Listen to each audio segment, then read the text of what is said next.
talk, I have as my guest, he will be joined by Bright Asamoah, who is also a member of parliament for Botiano English Amanfro, but currently a member of parliament for Ayawaso West Wogon, is in the studio. Emmanuel Chamanting Ejakon. Thanks for joining me. Thanks for having me. Okay, how was your Easter? Quiet. Quiet? You didn't travel out of town? I went out of town for a day, just to go and relax and come. Not really. Well, we had to go and do some deliberations. Yes. Okay. On a party subject. Absolutely. Right. Talking about party. Okay, I wanted to start with. Okay, I'll start with that one. There's a story that has been circulating for some time. I think the last couple of days. The New York Times made a publication that a plane registered in the U.S. belonging to a U.S. company had made entry a couple of times to Iran and some other countries, and well, when they undertook further or deeper investigations, it was linked to Ghana, and deeper, it was linked to Ibrahim Mahama, who is with Engineers and Planners, is the CEO, and also the president's brother, and the circumstances under which the U.S. flag jet linked to Ibrahim Mahama and the junior brother of the president landed on Iranian soil has generated a lot more controversy over the last couple of days. What do you make of the whole incident, and especially perhaps Ghana's own reputation out there as the story? We know it's not on any mean newspaper than the New York Times. Well, once again, thank you for having me, and let me use this opportunity to say very good morning to our viewers. I would start by placing a caveat, and that caveat is that, as a matter of principle, I don't like to comment on persons. It is people. But to the extent that it raises issues about Ghana and probably to that effect our own relationship with America, I think it is worth commenting. First and foremost, I will not take away anything from the gentleman, Ibrahim. He's a businessman. His brother is the president. He probably has some business to do, but I think, and this is where I would say it forcefully, I think that he can do anything, but he should do it, or he should ask about the proper things to do. I mean, if you want to go to Iran, you don't want charter a plane from America to go to Iran, because obviously you'll be breaking something that is American law, and you see. Now they have found out, they are linking it to Ghana, and they are linking it to the president of Ghana, and all of it. I don't think it is tidy. I really and truly don't think it is tidy. Now particularly the story, and if you go to the webpage of New York Times and the following or subsequent commentaries, you know, sometimes when they make the postings, there are also comments that are also posted by whoever reads. Especially when it borders on U.S. relations with Iran, vis-a-vis Ghana's relations with the United States. I think this is the point I am trying to drive home forcefully. If he has business to do in Iran, he should go and hire a plane from Turkey or somewhere like that. I mean, you should find out, because of who you are, whatever you do will come under great scrutiny. Yes, and by and large has some effect on this country. He has his business to do. Nobody will stop him from doing it. And I said, as a matter of principle, I don't like to comment about persons. You understand? But in the same vein, when you have a certain relationship, you must be very careful, because whatever you do, ultimately, the name of our dear country will be attached to it. Today, you have brought all of us into the banner headlines of New York Times. I think it is not tidy. It is one too many. If it is not about Fortis, it is about this. I mean, why? Why? I mean, sometimes I really and truly wonder what all of this is about.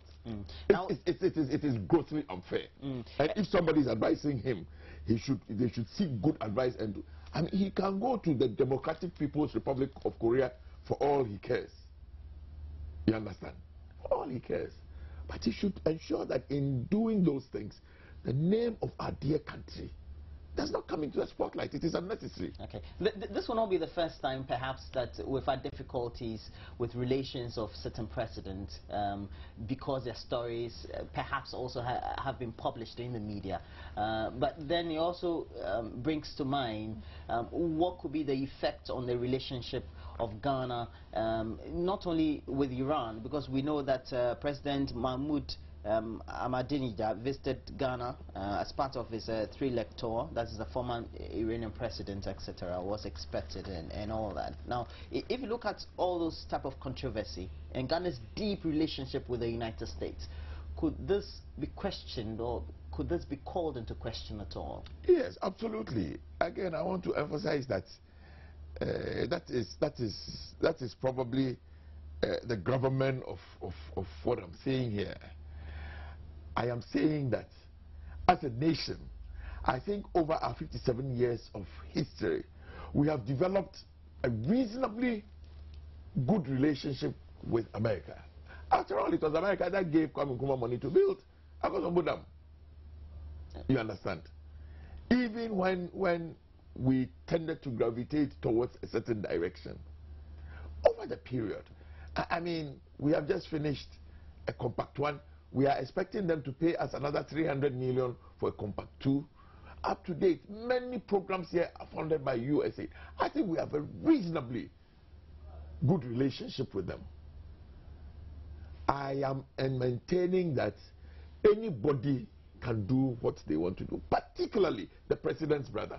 But in doing so, don't do anything that will bring the national relationship with a benefactor into the spotlight.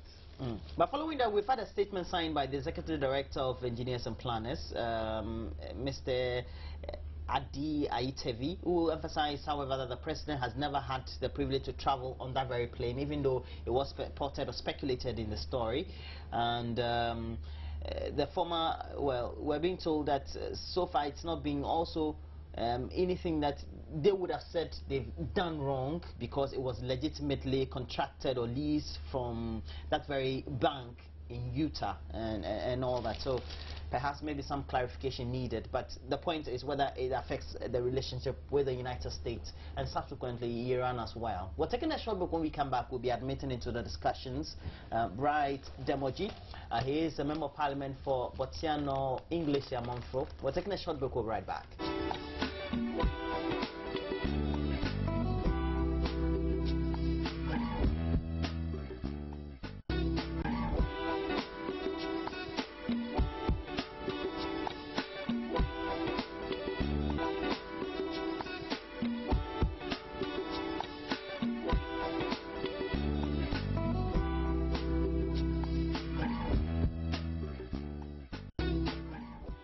So, Bright Asamoah, Member of Parliament for Botiano, English and Manfo, thanks for joining us. Thank you.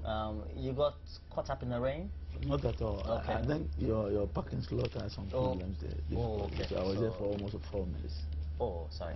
Okay, so your contribution to the story about the president being linked to this very plane that has been leased, we're being told, by engineers and planners, and apparently made its way into Iran, and that was detected by the reporters of the New York Times newspaper, a very prominent newspaper around the world, and especially looking at this vast circulation. It's also called into question Ghana's relationship with the United States of America, and particularly also Iran as well. Yeah, thank you very much. Good morning to your cherished viewers, and especially to my constituents in Botiano, English and Manfro. Yes, for me, what is important to me is that the statement from the owners of the plane, stating clearly in the clear terms that they have not violated any rules. And in any case, this particular story is not a new story. It's just that it's been reported very late. So it's been there for some time now. That's one. Secondly, yes, the owners of the plane, it came out clearly that they have not violated any U.S. laws. And and we are all waiting to see what will come out of it. But basically, this is a private business, and it's not like Ghana and US. It's a private man who doing his own private business. So if there are violation of rules, then the law must take its course. That's what I believe in. And there are some other speculations that there were government officials, and they've also denied that aspect of it, that it's not being carried by the government officials, and this was purely a private business being carried on. So let's leave it at that level. For me, what is crucial is that it's not government of Ghana, but it's a private man operating his own private business. So if there are laws, if there are violation of rules or laws of US, then the law must take its course. That's the way we should treat it. That if a private man violates any law of any country, the law must take its course. That's the way I see it. Well, now, particularly when it calls into question relationship that you have with a major superpower like the United States. Now, particularly when we also know that, well, America has had difficulties with Iran, imposed sanctions effectively over the last couple of decades. That should always be mindful, or in the mind of many people, no matter whether you're a private businessman or not. Now, particularly also when you're linked to the presidency. Yeah, clearly he's the president, but I know. But this guy, Ibrahim, has been a businessman for a very long time, even before Muhammad becomes the president. So, yes, that record is there for him to say. But I said it earlier on, that if you hear from the owners of they stated clearly, I think yesterday the chief executive officer of the engineers and planners came out and issued with a statement denying all the claims. So that's the point I'm coming from. That yes, you cannot hear from them. It's a developing story. So let's all just exercise patience and see what it will have. For me, I don't believe that that will mad any relation between Ghana and US, because clearly there are clear aviation rules and regulations, and if engineers and planners violate any of those rules, I mean, I don't think US is not any small country. They are not any small. They know what they are doing, and they have all the security measures in place. So let's just assess and wait what will happen in the next days, couple of days. Yes. Okay. The president has meanwhile entreated Ghanaians to shun selfishness, and the story is on page 28 of the Ghanaian Times. Now, basically, just talks about the president in an Easter message entreating Ghanaians to make sure that they shun selfish tendencies and instead extend a helping hand to the poor and vulnerable in society. He said since the occasion symbolizes love and sacrifice, it was incumbent on the citizenry to work not only for tomorrow but for themselves and also for various communities and the country in general. I have to start with you, the president's message to Ghanaians as a whole. Well, the president must necessarily do so. I hope that as he speaks, it will resonate with all and sundry, including himself, his friends, his family, his party people.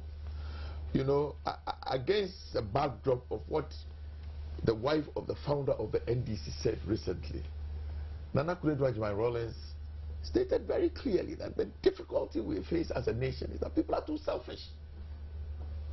And it shows. I mean, look, all the issues about judgment debt and this, at the bottom of it, it's just selfishness. It's just selfishness. So if the president is saying this, very well indeed. I mean, but I hope that in doing so, all of us, and I am charitable, all of us will walk the talk. All of us will walk the talk. I mean, I think that there have been too many issues in the last few years, and Jida, Suba. When you trace it, it is all about selfishness. So if the president is saying it, I'm hopeful that we will all turn a new page and pursue an agenda that seeks to do good. Cicero, the philosopher, said that ultimately the good of the people is the chief law. I think the reason why we do politics, the reason why we put ourselves up for people. It is a position of trust. And if people put their trust in you, and all they hear is bad news one after another, then it is a breach of that trust. But is it not also true that it's not necessarily because perhaps the political leadership is selfish, but it's just the generality of society that needs to serve the people? They say if a fish will rot, it starts from the head. That's a proverb. Yeah, it is a truism. It is a truism. And Professor Dai has said something which I think is seminal, stated something which I think is seminal. He says leadership is cause, everything else is effect. I think it is an absolute truism. So as we say, all of us that have some leadership positions, starting from the president, I am categorical. I'm not being partisan in the matter. I am saying that all of us that have some leadership positions, starting because ultimately he's the first gentleman. So it is incumbent on all of us, my brother and myself, as part of legislature, another arm of government, the judiciary, everybody that has a position of trust. I think that is where it starts from. Mr. Demoji, on the subject of the president asking society to shun selfishness. Yes, I think I agree with the president that as a leader of this country, once a while you need to admonish your people, and that's the right thing to do. And for me, what is critical is that, yes, you know, we are just coming from Easter festivity, and we're talking about the resurrection of Christ, and then the Christ himself has given it also as a sacrifice for the people, redemption. So, yeah, that's what it means. But you see, when it comes to society at large, we are talking about to leave selfishness, and with all the things that are happening in this country, if you trace it, as said by my brother, it's just because of selfishness. And as leaders, I'm talking about community leaders, I'm talking about head of departments, I'm talking about members of the society.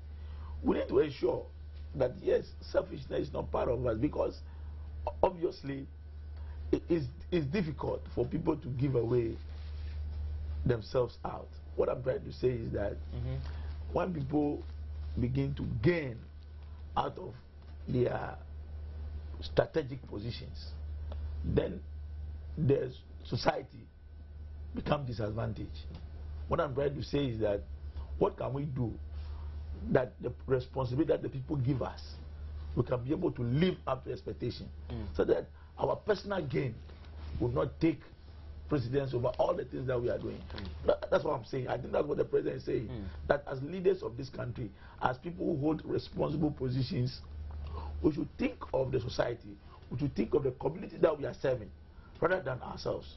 That's what it's. How does the president's comments, especially dovetail into the matter of concerns being raised, especially by a personality appointed to be in charge or investigate judgment debt, and who has consistently said that political office holders, other public officials have taken decisions that have not been in the best interest of the country, and that also has resulted in numerous debts to the country being paid because of decisions that were not taken with a lot more circumspection. Yes, if you listen to the judgment debt proceedings, Claire, you see that yes, honestly, that is why the message is for Ghanaians, because I think at one point in time the sole commissioner himself said that it cut across political divide.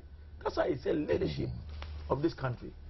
You understand me? Because honestly speaking, if you go to municipal districts, departments, some of the contracts that they abrogate, some of the petty issues that result to judgment, you'll be surprised that people, if it is your personal business, some of the decisions that are taken by people that relate to judgment debts, if it's your personal business, will you take that decision? So you can see that there is some level of, even though the law might not be on the side of government. Maybe when we try to go into prosecution, maybe you may not be prosecuted. But if you look at it from the moral perspective, from societal point of view, you will see that there's a lot of selfish interest in most of those judgment debt issues. And they cut across department. It's not even politicians. You see, but in most cases, when it comes to the bottom line, then everything is being pushed. There's one that has gained a lot more prominence more recently. We're talking about bankswitch. And I'll make you, because a decision was taken, and currently the country is expected to pay 197 just in excess to a company that was duly contracted to undertake a certain activity. And according to, well, a court of repute internationally says the abrogation was not done. Right, Mr. Chimanti. Oh, bankswitch. Bankswitch. Well, you have stated all of it. It's in the same context. Sometimes I really wonder. I have listened to the arguments. I have heard people talk about it. And what worries me, I must say, is the impunity. It is like we have done it, and so what? And anybody who wants to justify this that has gone on, I don't know. I want to believe that in every contract there would always be an escape clause. If at the end you thought that it was not, why didn't you negotiate? I heard Dr. Osakoto say, I signed the documents. If you thought that there was a problem with it, you didn't even talk to me about it.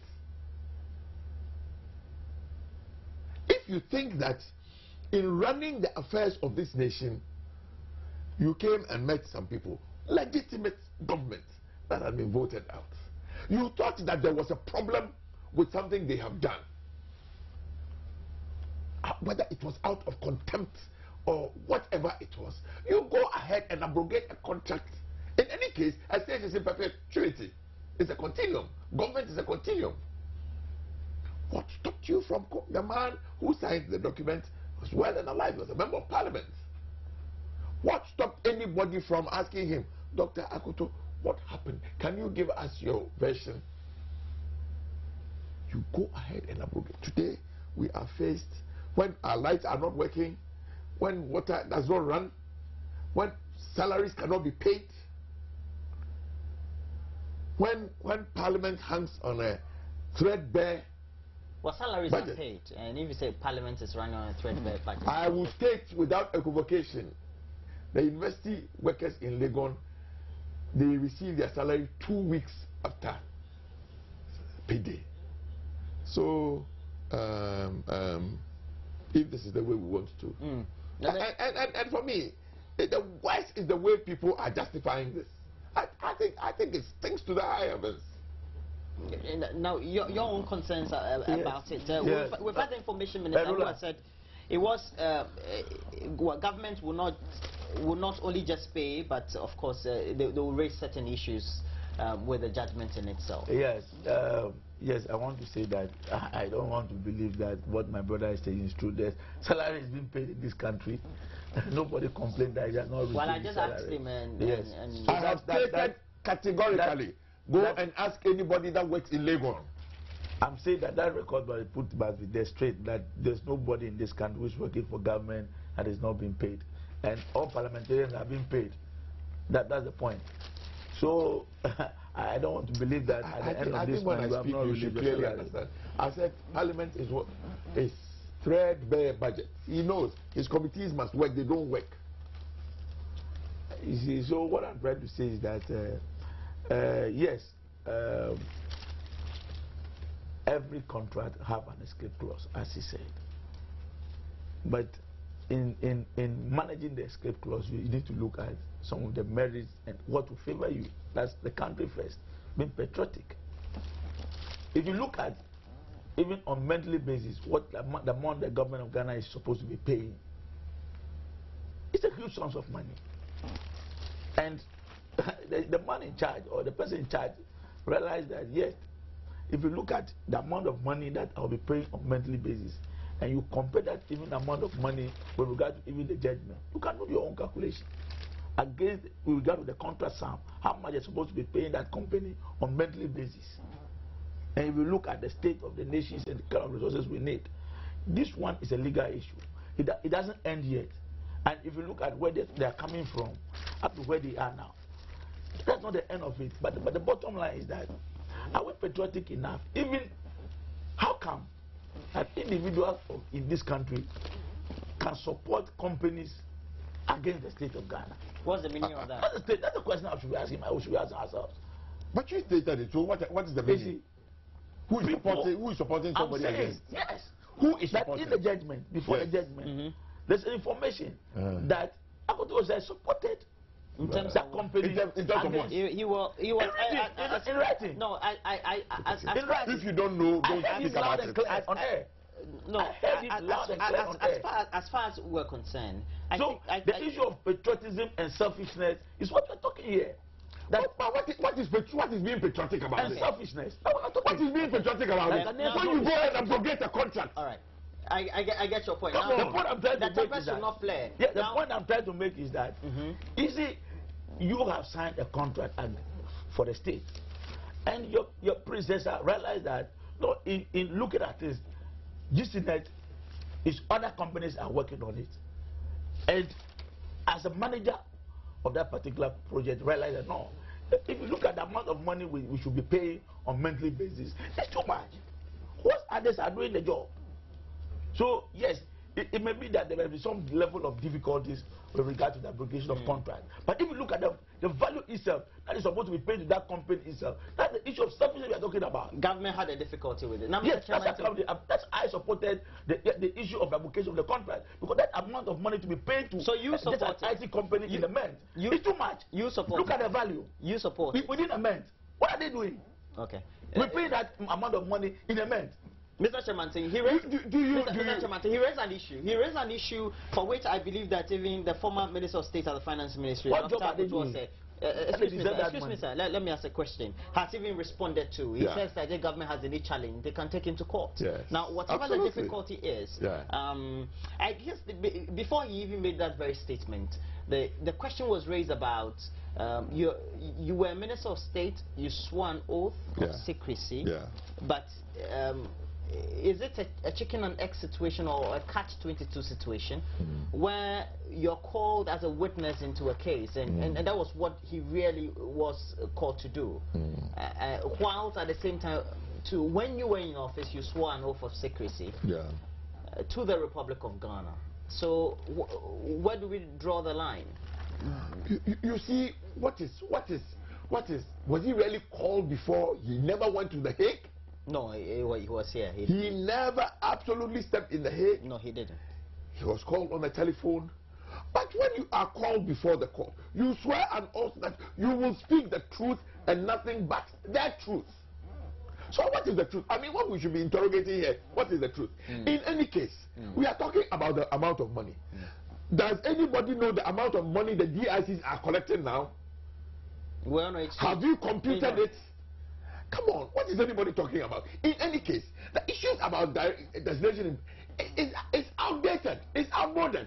The whole world is moving away from that. I mean, come on. In any case, I would challenge anybody who is talking about this. Today, there are 5 or 6 of them. They are charging probably 1.5% on every invoice. Have anybody calculated per month to do a comparison? Has anybody calculated?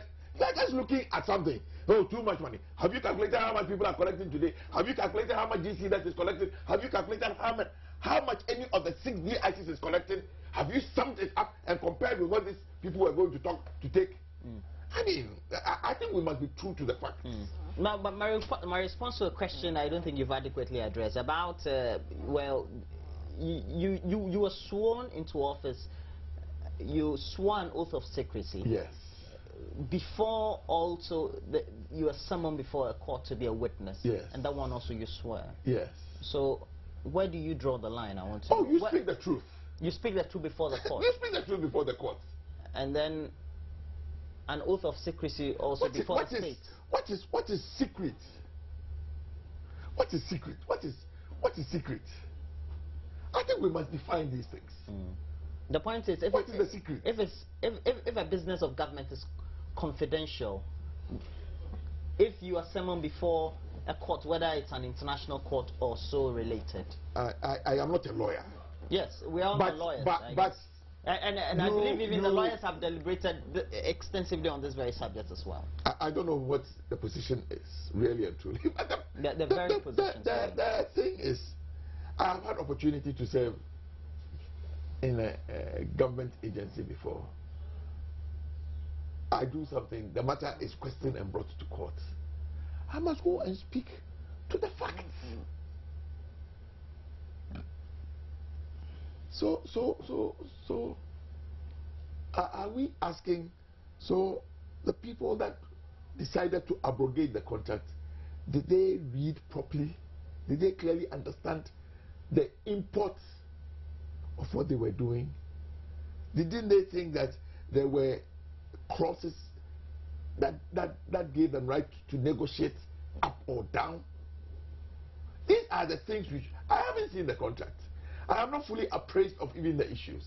But I am saying, from a commonsensical point, I am being very generic. For any contract that is done, you certainly would have some escape clauses. You certainly will have some get-out clauses. Were they exercised? Did the people... the simple point Akoto has made, Dr. Akoto has made, is that I was the, put quote unquote, dramatis personae. Did anybody bother to come and ask me? We want to do this. We think it is not fair. We think it is not good for this nation. You did it. What was the position? What were the nuances? You go ahead and abrogate it, and the matter goes to court. What do you want him to do? Okay, Mr. Demoji, the point is, I do understand the position that all sections of society and even the political leadership who have spoken on this very subject have taken, and especially when you make a content analysis of what the comments have been from government, strictly the abrogation has been defended. They feel it's right. Well, because also an issue of the contract having not gone through parliament, etc., has also been raised. But the point is, where it goes to court, and whoever you give the contract to has a difficulty, has raised those difficulties before the court, and the court, after doing its own analysis and looking at the laws pertaining not only to the contract but internationally, has awarded damages or asked you to compensate whoever was having that very contract before the abrogation. It means that something was done untoward. Is that not the logic? I'm not a lawyer, but... Yeah, as you said, we are all not lawyers, yes. But the common sense tells us that if there's an agreement and whatever way, even in the area of escape route, there are damages you have to pay. You understand me? Even if there's an escape route, you cannot escape any contract and go scot-free. In the escape route itself, there are damages you are supposed to pay. The moment you enter into a contract with somebody, whatever means you are going to find out, you are going to abrogate the contract. Even if there's an escape route, it's not going to be free. So in doing that, you need to do all your analysis. I'm not a lawyer, I'm not a lawyer, except that they will tell you that fraud vitiates everything. That's what the lawyers will say. Unless you can prove fraud, then you, like you said, you rightly said. Yes. If you can prove fraud, then there will be no. Yes. There will be nothing. Yeah. Usually we know that is always the thing. So the bottom line is that yes, the agreement has been signed by an official, a minister of state of this country. You understand me? Unless there are constitutional issues that they want to bring in with regard to the agreement is not bringing to parliament, all those things. But the bottom line is that the agreement was before the minister there. You understand me? And for me, the issue of, yes, it's good to say that why they didn't contact me, but the document is there, black and white. The agreement is there. It's written black and white. So what is the issue of contact? If I feel like I've gone through the document, I understand clearly the terms and conditions, and I want to abrogate, where should I call somebody? Unless there's some difficulty. The difficulty here is that you have been elected into office to serve the interests of the people. Do you think that the decision that was taken by the said public or political official was in the interest of the state? me and you, we have not even, we don't have the details of the agreement in the first place. And even in the area of the escape route, or if you want to terminate the contract, we don't even know the conditions.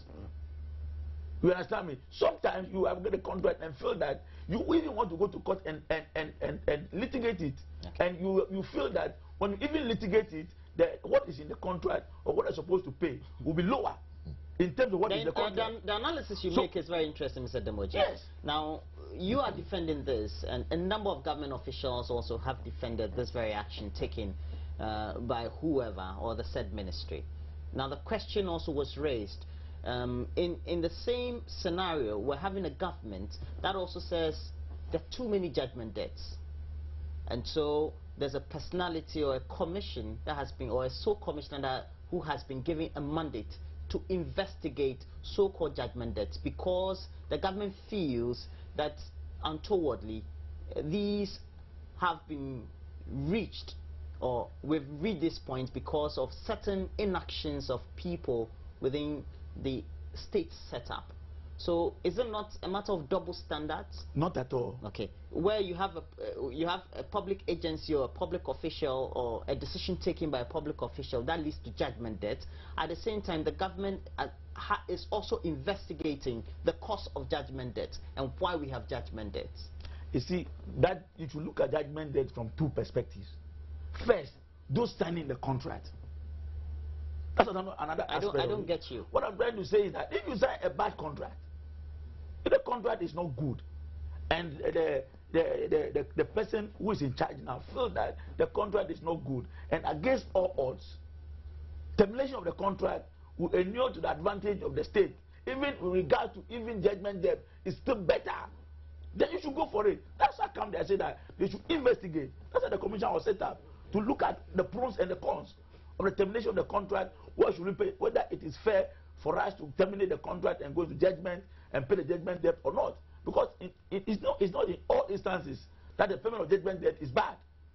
It's not in all instances. That's how come he's supposed to investigate all those ones and come up with a report. Look at the point I'm saying. So I'm saying that, yes. It's interesting analysis you make. I'll come back to you. Now, I asked this question of whether it's not double standards or perhaps there's no clarity vis-a-vis the actions of government that results to, and also the actions to make sure that the actions that are taken don't result in judgment debts. Do you get my question? Me? You. Well, I unfortunately, at the risk of sounding, I think this rigmarole does not. Well, you have stated some facts. They are facts. There was a contract. They started working on it. Some payments were made. There was a change of government. The new government, in their wisdom, quote unquote, continued working, decided that we will not do this. We, after some time, of course, we will abrogate this. This matter is not new. I mean, I think it has been since 2009 and 2009. I want to believe that in the contract there were clear cases of in the case of a breach where the matter should go to. Those that felt that there has been a breach went. They have been awarded close to 200 million Ghana cedis. If anybody wants to justify this loss to this nation, in the context of people were getting too much money, people were doing all of this, it is anybody who wants to justify it. All I would say to those that view is that this is the result of our votes. The people that we gave the mandate to manage this country, this is how they think our resources must go. And this is how they justify a position like this. But talking about that, we've also had abrogation of contracts, even in the Kufuor administration, that have led to huge payments made to firms. So how do we come to a consensus as a country that when government change hands, we don't have scrutiny of contracts here and there that lead to some of these difficulties? I do not sit here and say, but I think that we can take I agree with him to an extent that it is not every contract that is a good contract. There are some contracts that are bad contracts. If you sign a contract a day or so before handover, I think that there must be something wrong with it. Okay. So let us examine. It is the issue about breach of contract and breaking of contracts. It's not sacrosanct. Nobody is saying that nobody should. Well, so that's his point. He said that after careful analysis, the government thought the contract was not very good. Well, so. Very well. But so let it be. I mean, I am not about, but I think that what is important is not to generalize. What is important is to take every single one of it and let us interrogate it appropriately. Sometimes you see it is not good for politicians like me and him, because you always take a position for the colors you wear. Okay. That is, I was hoping that the Judgement Debt Commissioner will be able to delve into all of this dispassionately. It does appear to me, it does appear, I mean, I choose my words advisedly, it does appear to me that it is not being done that way. It does appear to me. Okay. But I think that we would find time in this country to... This one was only more recent, I think. It hasn't gotten to the attention of him yet. I think he's dealing with a lot of cases. One day we will do the merits and the demerits. Yes. Mr. Demoji, I asked him a question about the actions of government that lead to some of these. And we've had a history of it, I think, over the last decade and a half. Yes. How do we stop it? Before I even say that, my brother, so you should not go on that line. A job has been given to somebody. The person is on course doing the job. You have not even seen the preliminary report or a draft report of the person. How can you come out and say that you are perceiving that he's not going to do a good job? Did I say that? I mean, what are you trying to say? Did I say Explain to me. I didn't get you. I didn't get you. You don't. A show commissioner has been set up to do a job. He's doing the job. There's no draft report. You have not even seen a preliminary report on what he's doing. And what are you trying to assume? But his actions are public. His actions are public. That what? No, but whatever he does is public, so people follow. I can come and disagree with his comment. Yeah, you can disagree. I mean, also comment. You can disagree. We don't do things like that. This is you can disagree. Don't. I think you have no right to say that I am wrong. I said I disagree with you. You cannot disagree. I didn't say wrong. Right.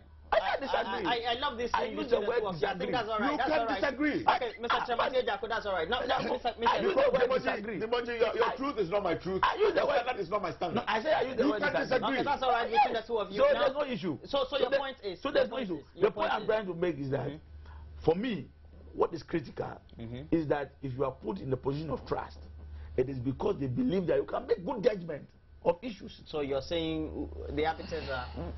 The point I'm trying to make is that the decision by the then minister to abrogate that particular contract, in my view, is right. Because if you look at the kind of payment and the revenue, the payment that we are going to make to that company with regard to their responsibilities and what they're supposed to do, and others are doing it, it is just fair that we protect the purse of this country. And for me, it's not over.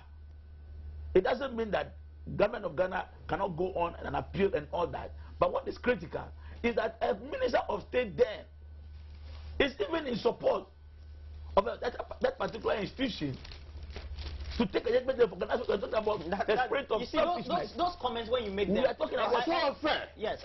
You stated it. I heard it clearly. He was called and even wrote in support of it. That's what I'm saying. All right. What I'm saying. that he supported the company against the state of Ghana to get a judgment debt. That's the point. So that's how come the spirit of selfishness comes in. That's what the president is talking about. That as the people of this country and the result of this country is in our hands, we should not be selfish. We should not be selfish. The Chronicle has on page 7, banks face collapse because it says government has... Most respectfully, I think that I want to state a final position on this matter. That before a court, I think that we're just revisiting the subject because we have... Before a court, it is about fact, it is about evidence. Because following that, I even ask a question. It is about facts and evidence. When you have I do not believe, I will state without, I don't believe that, and let me state without equivocation, nobody in this country, and even the people on the other side, know the value and worth of Dr. Akoto. There is no selfishness in this matter. He spoke to their facts. I rest my case. Okay. So, page 7 of the Chronicle says, banks face collapse as government imposes VAT on deposits, salaries, etc. And many banks operating in Ghana face a daunting task of growth following the revelation that government is scheming through the Ghana Revenue Authority to place 17.5% value-added tax on all bank transactions in the country, and the levy is expected to take effect next month. Customers are therefore expected to pay more for services rendered to them by banks, and the Chronicle has spoken to a number of financial services as well as banks, and well, already I believe many customers of banks will see increment in some charges if not being noticed. And your concerns, especially its repercussions on people's finances and the financial services sector. Yes, I have difficulties with the heading of the story because you see, I don't see how can banks will collapse because of the implementation of the amendment of the value-added tax. It is the value-added tax is a service charge, and the service charge is to the person you are rendering service to. So, how come a bank will collapse because it's rendering service and it's supposed to charge a tax on the service it's rendering for the government of Ghana to get some level of revenue? It's an amendment and in amendment, the rate is increased, and some other institutions or services were included in the amendment. That's how come there's supposed to be some charges on the services that has been rendered by the banks. So I don't see how come a bank will collapse because of the amendment. On the other side, because of the amendment. So it's definitely going to be transferable. It's going to be transferable because. And that's the point about the collapse. By who? Well, I don't think that they mean that the banks will collapse in themselves in terms of go bankrupt or go out of business. If you take a look at it, you have a number of customers who transact with your bank. They conduct business with your bank. You increase charges. It reduces the level of transactions. It also reduces your margin of profits. I mean, you look into your balance sheet at the end of the fiscal year. At the end of the financial year. Yeah, let me just. If you on the financial side, you do a context analysis of it. You do an analysis of whatever the transactions will be. Then such conclusions also could be reached. Not at all. If it is a price differential, or if it's going to be like you are charging differently from others that are charging. Because this is a law. The banks are charging differently. The point I'm making is that the rate, the current rate, the current rate, the VAT, the VAT rate is fixed by government. So it's just a transfer. It's transfer the same rate. You get the point I'm making. So it's not that somebody is going to charge 17.5, somebody will charge 18.5. I do understand your point. I don't know whether you're also getting the question I'm asking you. No, I get your point that yeah, definitely when there's a jump in price, what I would say with regard to your argument is that yes, some customers, if they look at the rate, will find it very difficult initially to try certain businesses with the banks. If you realize that yes, if I'm going to do business with the bank, there's going to be a new I'm going to make some payment with regard to VAT. That fairly. But this is a national rate where every bank in this country or every financial institution in this country is going to charge the same rate anyway. So it's not an issue of you're going to lose some customers to other institutions because of the new rate a particular institution is charging. That's not it. But because of the fact that some customers may draw back with regard to certain transactions with the bank, I agree initially, because tax is not easy to pay tax. It's not easy to, but we need to develop this country, and that's one way of raising revenue, to develop this country. That's one way of looking at it, Mr. Demoji. Yes. And I don't know whether you're not I think I get your point, but sir, so the argument from many analysts is that it's going to, one, reduce savings, discourage people from undertaking. Yes, transacting with the bank. It's about the economy at the micro level, is that not it? You see, first and foremost, I want to place on record that it is not a forte I have, all these financial things, but I wish to, maybe you should find out whether in any country, any jurisdiction, there is a VAT charge on bank transactions. It will be helpful. I think that we must find out. You see, at the end of the day, for me, the simple thing is that if you have an ATM card and you go and slot your ATM in there and withdraw 30 CDs, and you charge 3 CDs. The bank will charge you. There's a bank charge. Okay. Now, what it means is that on that charge,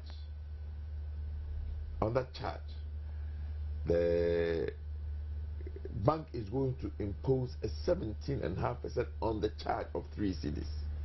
If you have to pay your school fees of 470 CDs, and the school requires that you do a payment order, bank draft, okay, and the bank will charge you 10 CDs or 12 CDs.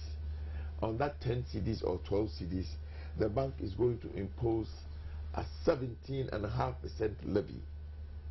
Okay. If I have to send money to my aunt who lives in Akumasu in the Upper Mayakobo district, it is a bank transaction. The bank will levy a charge. See, so what it means is that for the avoidance of all of this, I will go to the lorry station and give the money to somebody. Oh, when you go, give it to auntie for me. Why should I pay?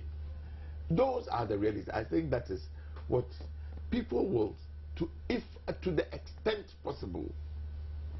I mean, it is only human. Nobody wants to pay tax. Nobody. It is not only here. It is just a human thing.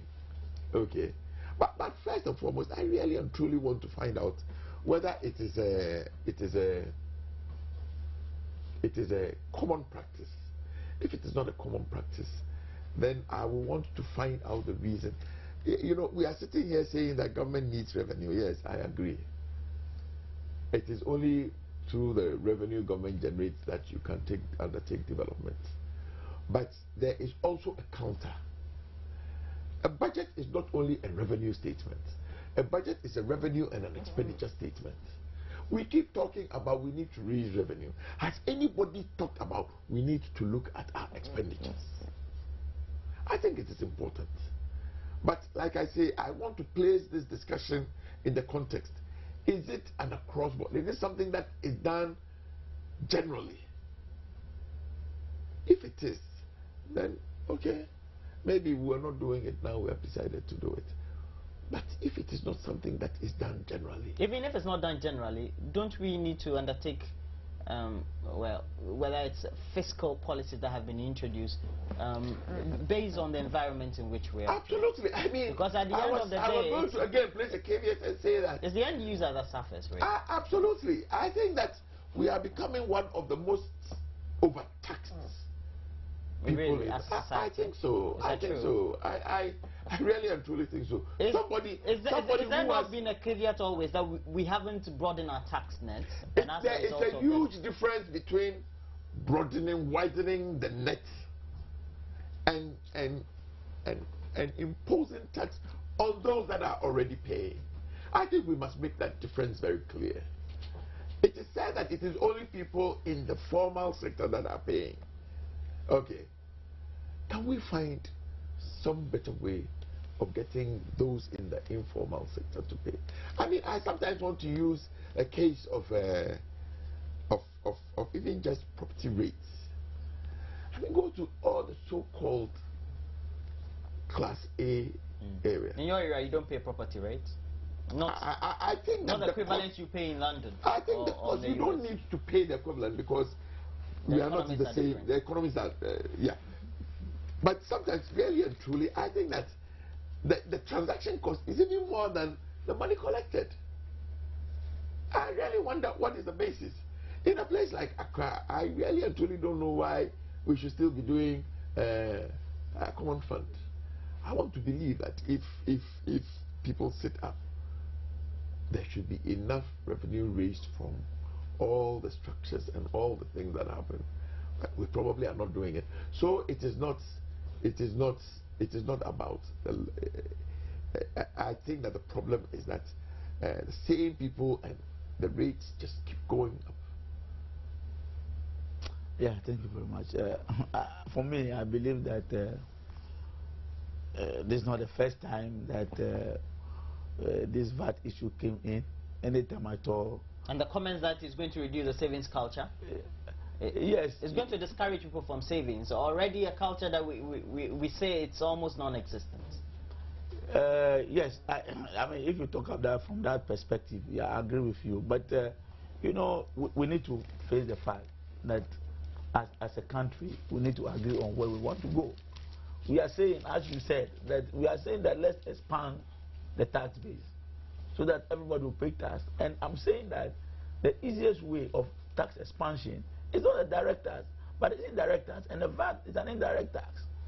You understand me? And that's one of the easiest way of expanding the tax network. And anytime I thought there's an issue about VAT, then a lot of people talk about it, but when it comes to the utilization and how we should use it, and I even think that when my colleagues come, they will enjoy the same thing. What we need is revenue. And I'm saying that, yes, nobody, I'm not happy because I'm also going to pay. But the bottom line is that we need the revenue of this country. And a large chunk of our population getting them taxed directly is a difficulty. So the easiest way to be able to expand the tax network is to be able to what? Ensure that increase our VAT, the base level of VAT. And the base level is a way of bringing in other services that the VAT will cover. It's a one way of expanding the tax network. And that will cover that will bring a lot of folks into the network of paying the indirect tax. So for me, that is, initially, we may face some level of difficulty. That one, it is not easy for anybody to pay tax. I agree with you. But the bottom line is that we need the revenue to develop this country. You see, with regard to other sources of revenue, I think government is exploring other ones. As he said, he's a member of the AMA. He, as an ex-official member, he can raise it in terms of fee fixing. If he thinks that the property rate or any other thing should increase, he should propose it because he's a member of the AMA assembly. He's an ex-official member. So he can raise it. He can even write a proposal to the AMA chief executive that he thinks that the fee fixing or the rate for property rate is too low for this country. So it to come in his name as a proposal for the assembly to consider. He's there. He can do that. You see, my colleague here uses some words and I cringe. It does appear to me, and I choose my words advisedly, direct tax is difficult to levy, so let us continue to fuel the consumption tax. That is the import of what I think he's saying. You remember, there's something poetic justice. You know, I think in 2006, when the then government, the Kufuor government, wanted to introduce the so-called top tax, the sitting president was the spokesperson for communication, or he had been, I think he was foreign affairs, and in his contribution to the debate. And this is verifiable from the Hansard. You know, the president as he is now, an honorable member of parliament for Bole Bamboy, made an argument that to do this was a very lazy way. This one, the word I quote verbatim, but I paraphrase. It's a very lazy way of taking tax. If what we are saying here today is that it is difficult to take direct tax, but we should, as for consumption tax, everybody consumes. So it is, let's just keep increasing it. Let's just keep adding to it in an attempt to boost our revenue. Maybe I will toe the line of as he was then. Honorable John Dramani Mahama, MP for Bole Bamboy, as he said in 2006 or 2007, that I also think maybe it will come to catch up with me one day. But I say it advisedly that if we think that we will not do the hard work to find out and to find ways of broadening the tax base so that it becomes equitable, the payment of tax does not just fall on the formal sector, but those in the informal sector also find a way. It is possible. Look, in America, I think that it is on the 15th of April. I'm not too sure. But by the 15th of April, anybody you go, you meet, they'll say, hey, I'm filing my taxes, I'm getting ready. It has become, nobody dares. It did not fall from heaven. It took a lot of work. It took a lot of time. But they have come to a point where the people themselves will go ahead and file the tax. Okay. So, let us not always look at the soft underbelly. Let us not always look at the low-hanging fruits. Because you see, all of these things, it is not completely inelastic. There is some level of elasticity to it. When a newspaper reports that the banks will collapse, it is not saying that the banks will capitulate overnight. But what it means is that I will not now go to the bank to say, send money to my aunt who lives in the village. I will give it to the driver and say, the level of transactional activity within the banking sector would have reduced. I mean, that was the point I was trying to make to Mr. Bright Asamoah. And somebody who has been in the hairy belly of politics for a long time is Nana Addo Dankwa Akufo-Addo. According to what the non-scientific comments have been, he's a front runner to be the flag bearer of the MPP before the close of the year, because their constitution says 2 years before the election they need to. I think your constitution also says that, right? That is when you're in opposition.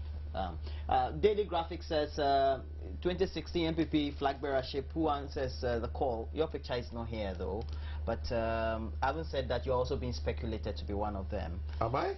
No, I'm not saying that. Okay, I haven't heard my name. Well, the comments this morning I've been getting on social media has been Stephen Samuel Boating's picture has also been added in that very article by Kobi Asma, who is, I believe, yes, with the Daily Graphic as well. How are you gearing up within the party for it? I see that since the conference in Tamale, a lot of media activity has been heightened, especially surrounding the flag bearership race of your party. Well, I think this attention is coming up because it is the next logical step.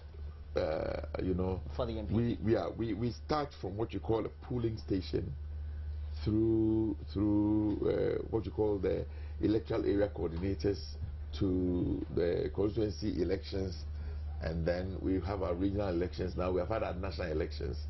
The cap of all of it will be the flag bearer, the flag bearership election. Like you have rightly said, the constitutional injunction is that if we are not in government 2 years before the election, so give and take by the 7th of December, all things being equal, we must go into this. My own view is that the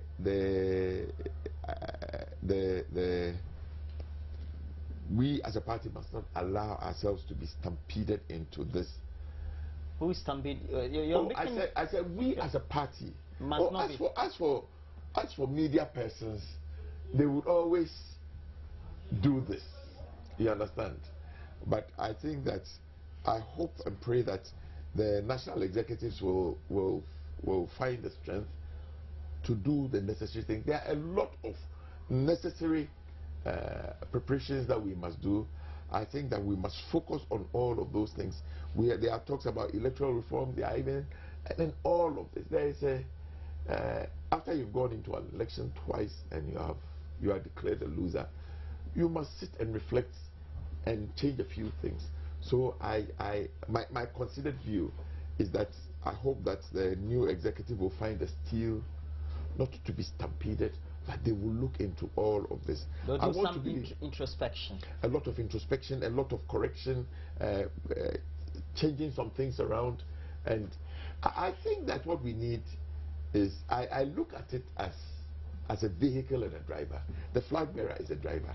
What we need to do is to put their vehicle in a tip-top shape. Then the driver is bonus. Okay. Yes. It's the MPP, so you don't want to make comment about it. Oh, I want to make okay, just a not short really. 30 seconds, I have to close. 30 seconds, 30 seconds. Yes, shortly. You see, I'm not saying the Hansard that my colleague is talking about, but I advise him not to go on that target, if that's what exactly, because their previous experience, that even their own flag bearer fought against the VAT. The former President Kufuor is a fought against on this one. You've gone to that. I said it already. You've gone to I said it might come to catch up with me one day. No, I want to catch up with them already. Okay. In the past. But who knows that it won't catch up with me one day? I'm saying that. No, he's saying again. No, it has caught up with them as a team already. Comment on MPP because yes. I have to close. Yes. What I want to say is that we as a NDC have given a mandate of the people of this country. For me, what is important is that for us to be able to fulfill our promises, and we are ready for any one of them. Okay. Thank you very much. Bright Asamoah is a member of parliament for Botiano English Monfro, and also helping us with the discussion, Emmanuel Tremanting Ejaku, member of parliament for Ayawaso West Wogon constituency. He was a former chief executive for the Food and Drugs Board, which is now authority. I say thank you, gentlemen, for passing through our studios this morning. And that's me for AM Talk. Next, we have a lot more for you on the AM Show.